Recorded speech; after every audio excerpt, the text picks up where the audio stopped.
गौआ जवार माई करा तब वेट बोल काहे करेलू माई आबे में लेट बोल काहे करेलू माई आबे में लेट बोल काहे करेलू माई गौआ जवार माई करा तब वेट बोल काहे करेलू माई आबे में लेट बोल काहे करेलू माई आबे में लेट बोल काहे करेलू माई आबे में लेट बोल काहे करेलू माई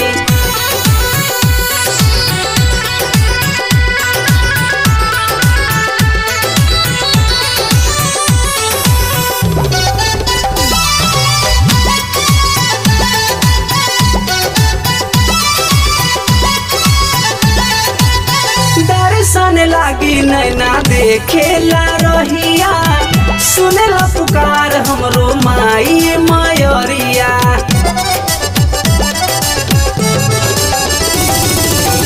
दर्शन लागी नैना देखेला रहिया सुनेला पुकार हमरो माई मायरिया हवन कराए ममा चढ़ाए हम भेंट बोल काहे करेलू माई आबे में लेट बोल काहे करेलू माई आबे में लेट बोल काहे करेलू माई आबे में लेट बोल काहे करेलू माई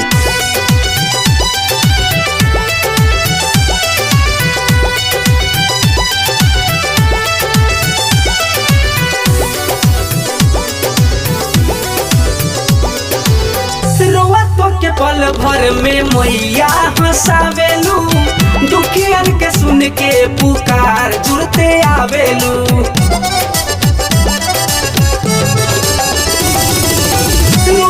के पल भर में मैया हंसावेलू दुखियन के सुन के पुकार जुड़ते आवेलू भूखे प्यासे माई हमरो बाते लागी पेट बोल काहे करेलू माई आबे में लेट बोल काहे करेलू माई आबे में लेट बोल काहे करेलू माई आबे में लेट बोल काहे करेलू माई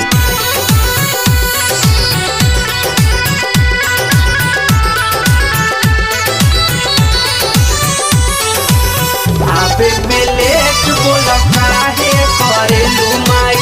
आबे में लेट बोल काहे करेलू माई त्यागी हरेंद्र के तोहरे तयास हो दीपक के माई जनी करी निराश हो